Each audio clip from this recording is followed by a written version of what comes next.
beloved Boss Mike Cervera.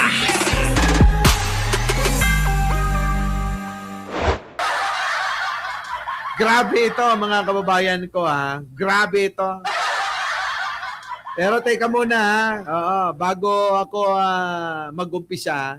Oo ha. Dito muna tayo mga kababayan ko. Yan! Ang bungad talaga kaagad ng presidente kay Martin is, Martin, kayo ni Saldi, ilan bang bahay sa Forbes ang gusto nyong bilhin? Ilan bang eroplano ang kailangan ninyo? Ilan bang Ferrari ang gusto nyo? Gaano karaming pera ba ang gusto nyo? Gaano karaming caviar ba ang kaya nyong kainin? Yun ang bungad. Yun yung opening statement nung pag-upo mo, nung November 24. Tsaka pa lang niya sinabi na sobra na kayo. Lahat ng pera, kinukuha niyo. Yan yung unang-unang sinabi niya na hindi ko din i-disclose kasi sabi ko napaka sakit ng mga salita, di ba? Ibig sabihin, ang unang isip ko, kapag ganito mo pala to, bakit sinama mo pa ako dito? Kasi nga sa harap ko sinabi mismo na sabi niya, Martin, wala akong natatanggap dyan.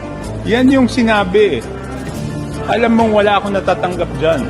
Yung isa pa lang na sinabi niya in front of me is, kayo ni Saldi, ang dami niyong kinukuha, grabe yung corruption sa House, at alam mo, Martin, wala akong natatanggap dyan. I will have to say this, baka magalit siya sa akin, but the President has a may constitutional sworn duty ang Pangulo na panagutin lahat ng involved, di ba? And I will say this again, in this situation, ang isip ng ordinaryong tao is, ay pinsan niya, si former Speaker Martin Romualdez, ang isip ng tao is pro-protection na niya. Kaya siya ay nalagay sa sitwasyon na kailangan niyang patunayan sa mga mamamayan na hindi niya pro-protectionan ang kanyang pinsan at no one is above the law. Yan. Oh, di ba? Sabi ko sa inyo. Oy, warm up pa lang. Kayo naman eh. Oo, kagalitan nyo ng kagalitan. Pangit ng mukha ni Toby, ano? Oo. Oo, pero sa totoo lang, yung mukha ni Toby mukhang bangkay. Hindi nga. Ayan o, tingnan nyo. Ayan o, di ba? Mukhang bangkay. Ayan o. Bakit ganyan ang mukha ni Toby? Parang parang parang kakabangon lang sa hukay. My God.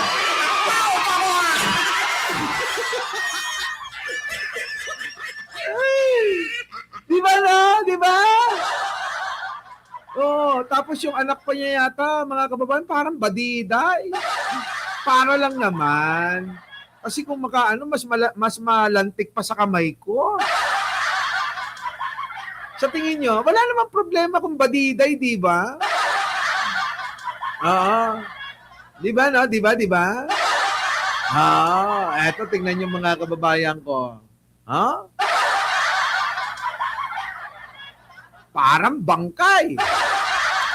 Kulang na lang mga kababayan, konting-konting blush on lang at saka eyeshadow ito.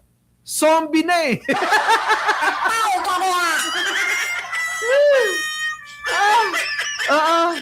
Konting-konti na lang na blush on at saka eyeshadow. Oo. Masigurado mga kababayan pagkakamala na tong zombie. Pero, eto naman ang akin. Pakinggan nyo ako. Yung mga sinasabi ni Toby hanggang ngayon na hinihintay ko, na pasinungalingan ni Pangulo na talagang sinama ba si Toby para pagalitan si Martin Romualdez at si Saldico. Yun po kasi yung sinasabi, bakit sinama siya? Papagalitan pala yung dalawa. Ayun, di ba? Ang tanong, pinasan yung ngalingan na ba ni Pangulo?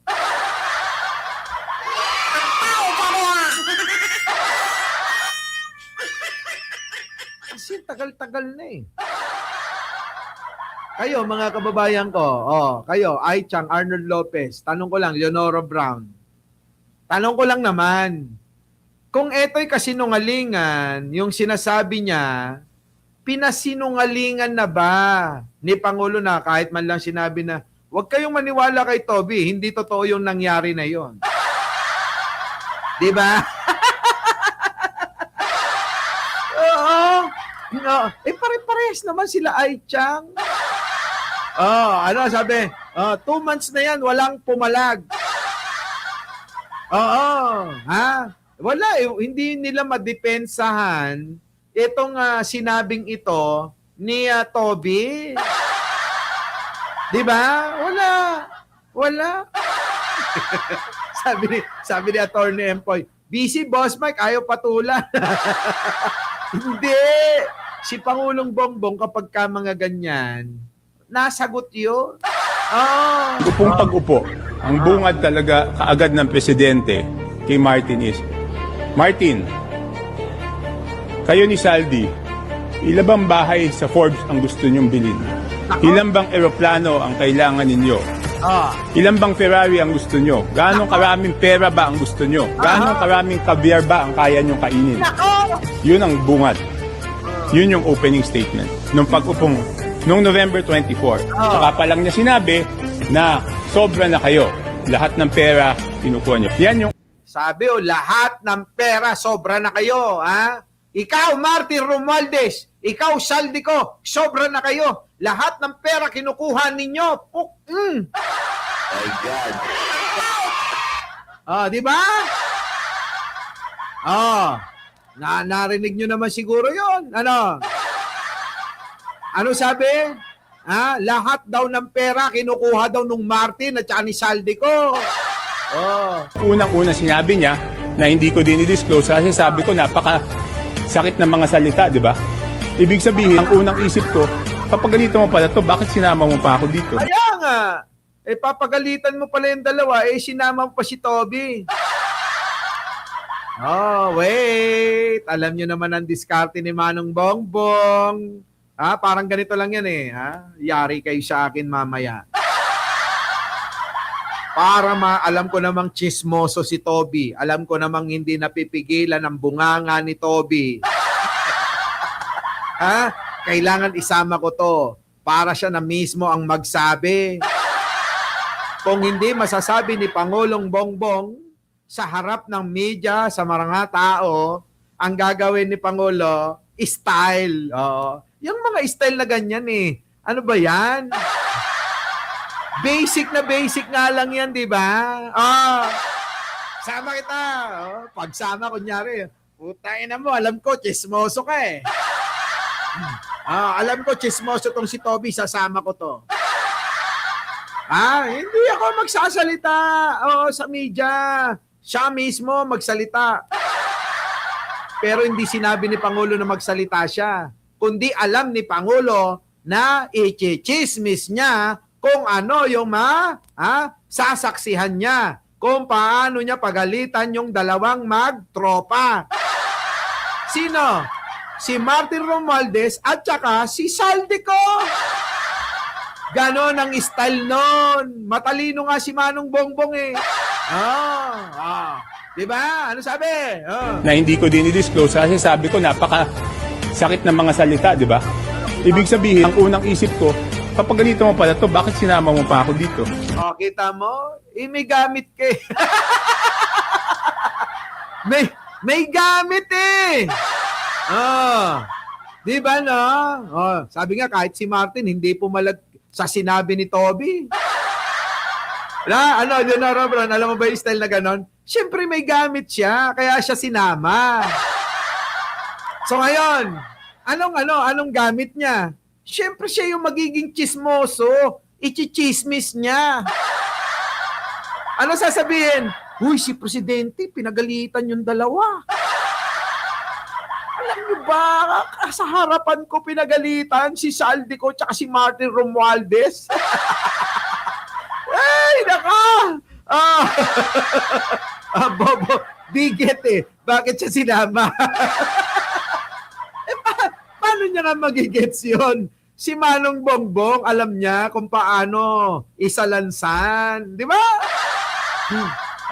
Ngayon, eto na. Nagkatotoo na nga yung nasa isip ni Manong Bongbong. Kita mo, idadaldal niya talaga, oh. Di ba, no? Idadaldal niya talaga. Ang galing nga eh. Ang galing-galing ni Manong Bongbong dyan. Maniwala kayo, ha? Siyempre, magagalit yung Martin Romualdez. Magalit man yung saldi ko. Bahala kayo. Bakit ako ba yung nagsabi? Ewan ko na lang dito sa kasama ko. Kung, ikakalat. Ano? Yun lang, no? Sabi siguro ni Manong Bongbong, wala, hindi ko kayo pagagalitan. Hindi ako magsasalita sa media. Pero, grabe kayo kung magnakaw ng pera. Diba? Ngayon, mga kababayan ko, eto na. Sabi nito, bakit kaya ako sinama nito? Pagagalitan pala tong dalawa. Tanga-tanga rin ni Toby, hindi pa niya na-gets. Ibig sabihin nun, Toby, narinig mo, di ba? Ikalat mo na.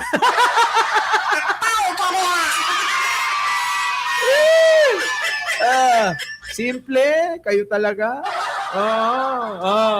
Ewan ko kung hindi nyo pa rin na-gets, ha? Kasi nga sa harap ko sinabi mismo, na sabi niya, Martin, wala akong natatanggap dyan. Kita nyo? So alam ni Toby na si Pangulong Bongbong sa mga ginagawa ni Martin na pangungulimbat ng kwarta, walang kinalaman si Manong Bongbong natin. Tama ba?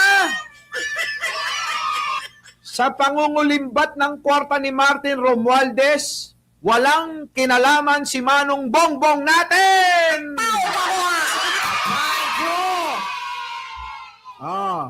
Yun, doon tayo. Doon tayo. Na talagang etong si Manong Bongbong nakakaladkad lang dahil dito sa pinsan, ano? Diba? Alam nyo, hindi nyo naman kailangan talinuhan itong ating tinatalakay. Kailangan nyo lang gagamitin common sense. Napaka-basic lang nito para... ngayon tatanungin nyo, bakit ka ba ayaw kay Martin? Sino ba magkakagusto dyan? Sige nga ho, kung may mga ganitong kwento na hindi naman sinasagot ni Martin at hindi rin pinipigilan ni Manong Bongbong. Sipin nyo nga, mga kababayan ko. Eto dahan-dahanin natin. Kung hindi pala totoo ito, di sana nagsalita na si Martin. Kaso ang ginagawa ng mga vlogger ni Martin, panay atake ng atake lang kay Bangkay.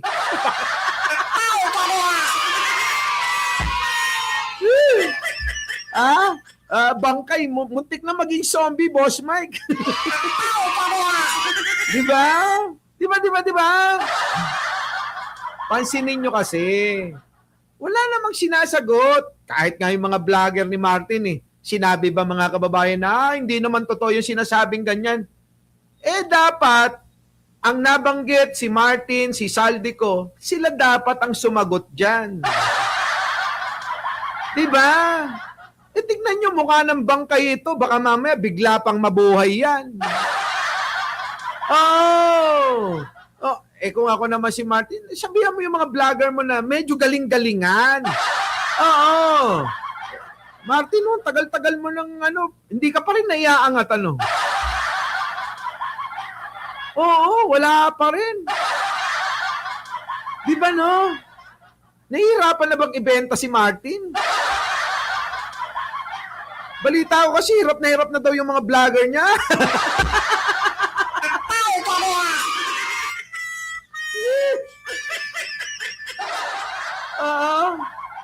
Oy, Alicia. Jojo Chavez, nasa na si Jai Jai? Balita ko talaga. Hirap na daw yung vlogger, ibenta si Martin, Wala talaga, mabigat kahit nagpapayat pa siya. Ayan, dito tayo, real talk to. Kung ito'y hindi totoong nangyari, sumagot sana si Martin Romualdez at itanggi sana ni Manong Bongbong. Pero sabi kasi ni Manong Bongbong Manong, totoo ba yung ginangal-ngal ni Bangkay? Apay, sino nga Bangkay? Aji congressman mo iti nabotas. Ay, ni Toby. Apay, Bangkay. Nakikitaan man dyan pa na. Kasla, kabangbangon na nga naggapo. Nicho. My God.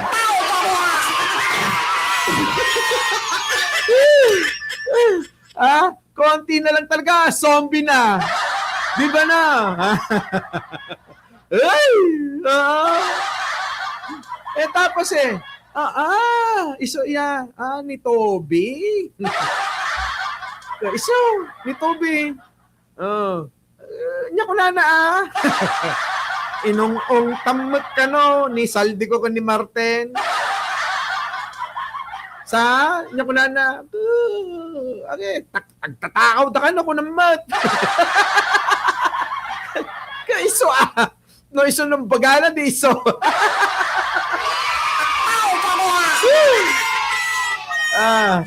Di ba?